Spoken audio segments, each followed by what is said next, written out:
Yeah, I'm not here to suck up to Timothy Chalamet. I'll tell you exactly how this movie is.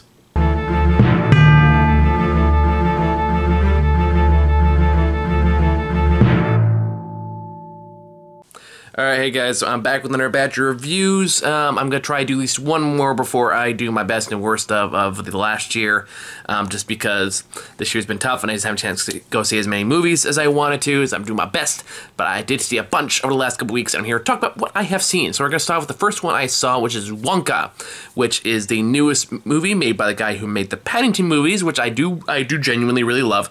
Paddington 2 in particular was just still stands tall as a great movie. Paul Kane.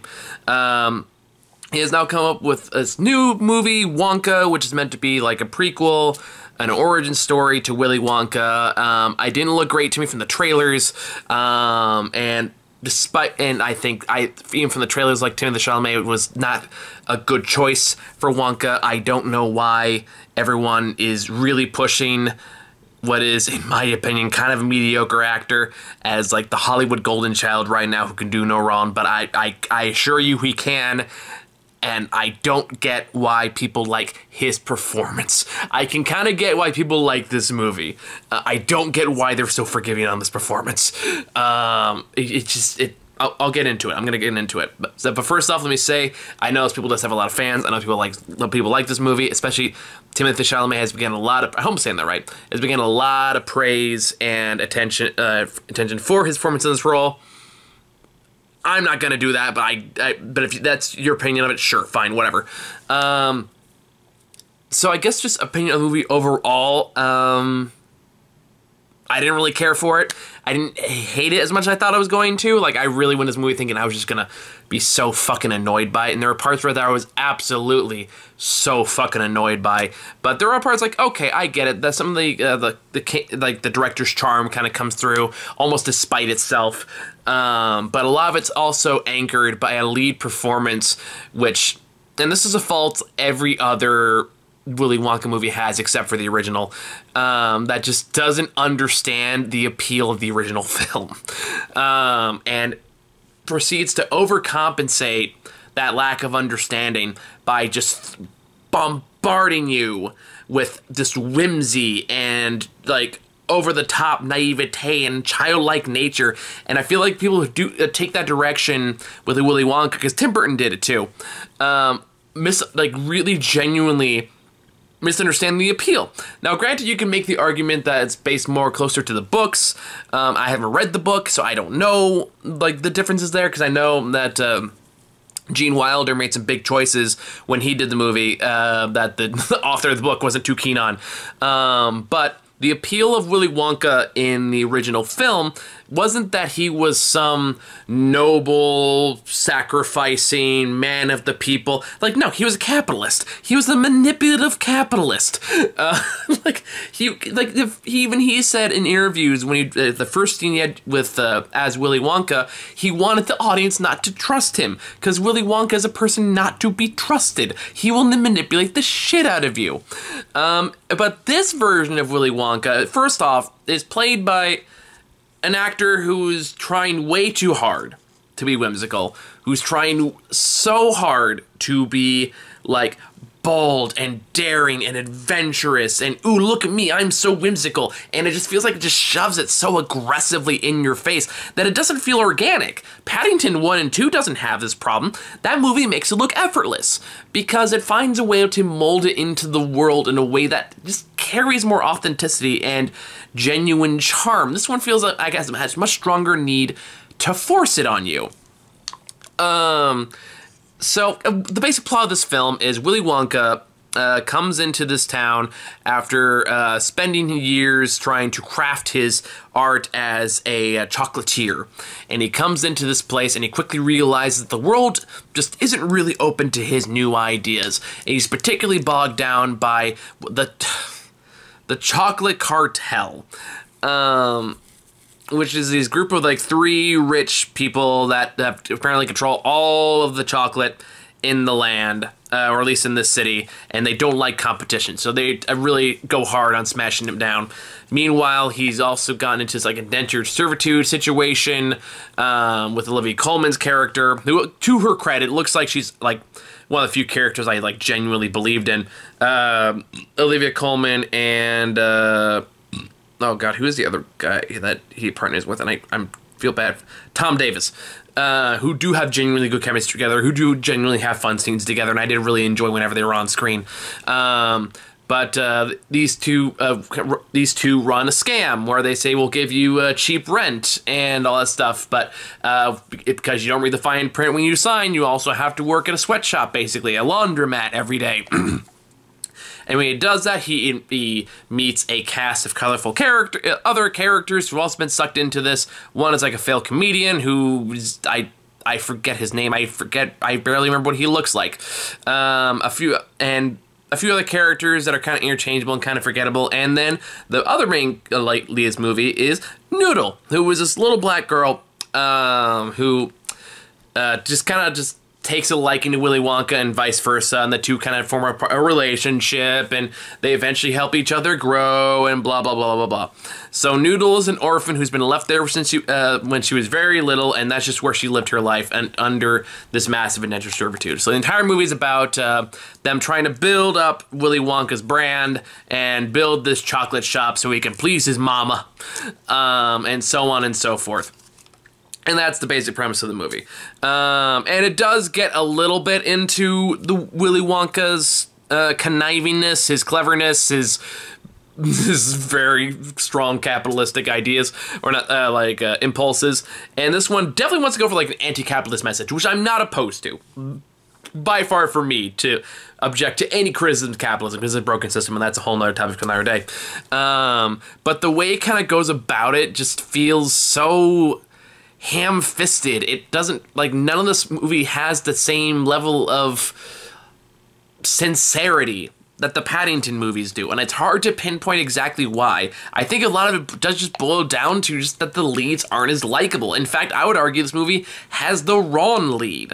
Willy Wonka should not be the main character of this movie. For one, it is based on a bombastic performance that would typically be settled onto a side character, and Willy Wonka through the movie doesn't really have much of an arc. He doesn't really have much character development. He doesn't really have much motivation. Most of his motivation is that he wants to please his mama. He wants to find out his mama's secret for good chocolate. Can you guess it's something whimsical like friendship or something? I did. I also was the only person in my theater while I watched this movie. So I think I live tweeted the whole thing because I was just bored and frustrated by it. But the real main character of this movie should have been Noodle, the little black girl.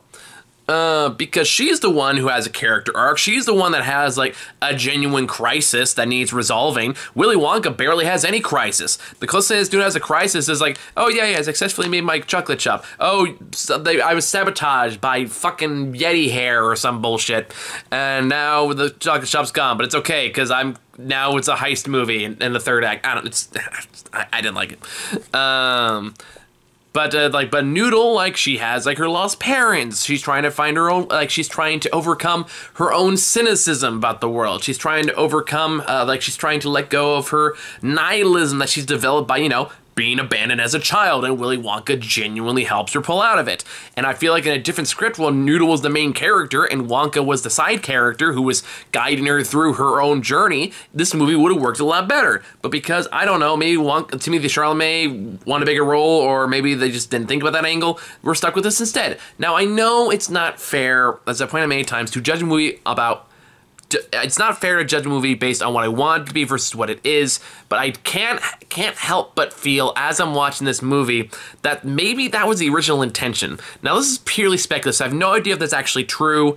I just know that I couldn't stop this nagging feeling in the back of my head that is like, no, this feels like its focus is on the wrong thing. It's focused on the boring character. It's not a good interpretation of Willy Wonka. There's one point in particular where Timothy Chalamet is like, have you ever tasted chocolate? And he's doing that stupid head bobby shit. We're like, look at me, I'm fucking quirky. I'm quirky all goddamn day. She says, like, look, how do you like your chocolate? And she goes, I've never had chocolate. And he does this really over the top, like, what? And I'm like, oh my god, dude, like, what? This is the performance people are praising? There's a whole song he has about, like, words that rhyme with noodle, and I don't remember any other songs. I think someone pointed out that this version of Pure Imagination sounds like he's trying to talk someone off the ledge, and he's not. And whoever said that is not wrong. And it's just Timothée Chalamet is one of those actors. And God knows I hope I'm saying that right. Is one of those actors who, for some reason, is like Hollywood's current golden child. Like, I don't know if any people just are afraid to criticize this dude, or like for some reason are just really hyping him up. Maybe because he's like a handsome guy. Maybe it's because he's got the little accent over his one of his E's and his first name. That makes him kind of pretentious. But he just always seems like a dude with douchebag hipster vibes that is consistently outacted by everyone around him constantly. This Dune had this problem. Like, I think I mentioned that my Dune review where like how boring I thought Timothée Chalamet character was, how everyone else around him is just way more interesting and acting way better. This one has too. This one has that too. When Hugh Grant shows up as an Oompa Loompa, in the few short scenes he's in, even though Hugh Grant clearly does not want to be there, doesn't give a shit about what he's doing, clearly just wants to get this over with, still acts circles around him. Instant charisma, effortless charm. Like, this is what he's missing, and Timothée Chalamet just doesn't have it. And I know he can do dramas well. I've seen some of his work, dramatic work, and he can do well there. He just doesn't do well in shit like this, and I don't get why we have to pigeonhole him into every fucking thing. Like, I'm dreading Dune Part 2, not because I think the rest of the movie would be bad, just because he's such a fucking wall of wet paint. And I don't get the appeal. I don't get him. I don't get why people like him. I don't get why people like are praising this performance in this movie. I don't get it. Now, again, I can see like some of the set design, some of the dance numbers, like again, some of the charm this director is known for. That some of that does shine through despite itself in the supporting cast. It just doesn't shine through whenever Wonka's the one doing it. And that just tells you that you have a main character problem. Now, I know I'm in the minority on this. I know a lot of people are not going to agree with me. And again, if you do, that's fine. I don't care. Like what you like. This is just my personal opinion on the matter. But my opinion is that it's just not a very good movie, and it's not gonna be my worst list, I don't think. But I just walked away like, oh my god, that was so like boring. And it also kind of dilutes Wonka's wackiness when everyone else is the same level of wacky. And that's kind of like everyone in this movie kind of acts in this absurd realism kind of a way, or this absurdism kind of a way. And it just doesn't make Wonka stand out all that much, especially the Chocolate Cartel, which are these incredibly like just cartoon characters. And again, that's fine in something like Paddington that had a bit more balance to it and had a bit more restraint. But it feels like this movie is lacking restraint to compensate for the fact that Wonka's not that charming of a character. I don't know. That's just my thoughts on it. So, like, yeah, if I was being generous, I give this movie like a 5. Didn't really care for it. Don't ever want to watch it again. But if you like it, good for you. So I got a lot of movies across on this list. So we're going to stop this one here, and I'll see you guys in the next one soon. Take care.